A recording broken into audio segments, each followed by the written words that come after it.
கிறிஸ்துவுக்கு பிரியமானவர்களே, இன்றைக்கான வாக்குத்தத்தம் துக்கத்தை மாற்றுகிறவர்.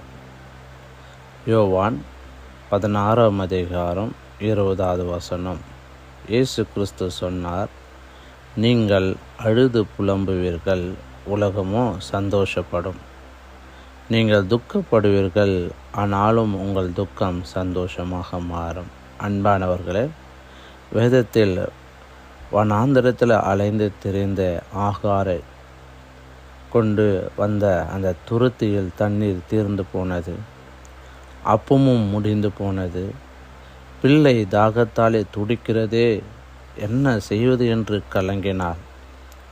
கர்த்தரோ அவளுடைய கண்களை திறக்க செய்து நீரூற்றை காண்பித்தார். அவள் உடனே ஓடிப்போய் துருத்தியில் தண்ணீரை நிரப்பி பிள்ளைக்கு குடிக்க கொடுத்தாள். ஆகாருடைய துக்கம் சந்தோஷமாக மாறியது. ஒருவரும் அற்புதம் செய்யாத இடத்தில் கர்த்தர் அற்புதத்தை செய்தார்.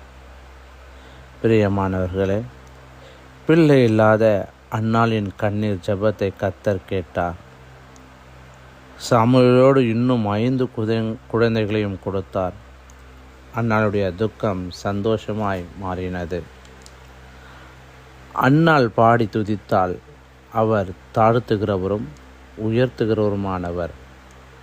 அவர் சிறியவனை புழுதிலிருந்து எடுத்து எளியவனை குப்பையிலிருந்து உயர்த்துகிறார். அவர்களை பிரபுக்களோடு உட்காரவும் மகிமையுள்ள சிங்காசனத்தை சுதந்தரிக்கவும் பண்ணுகிறார்.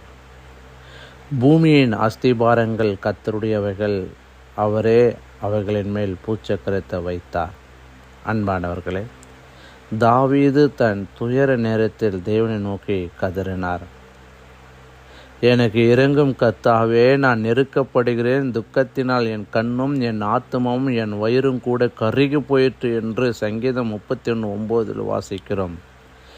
கர்த்தர் தாவீதை ஆற்றி தேற்றினது மாத்திரமல்ல, தாவீதுக்கு ஒரு நிலையான ஒரு வீட்டை கட்டுவேன் என்று வாக்குத்தத்தம் செய்தார். மட்டுமல்ல, தாவீதின் குமாரன் என்று அழைக்கப்பட்டார். அவருடைய துக்கம் சந்தோஷமாய் மாறினது.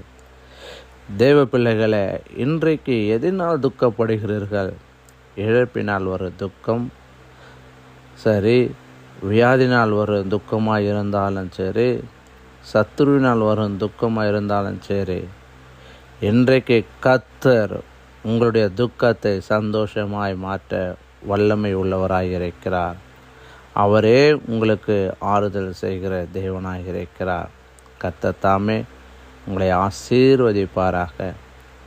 ஆமென், ஆமென்.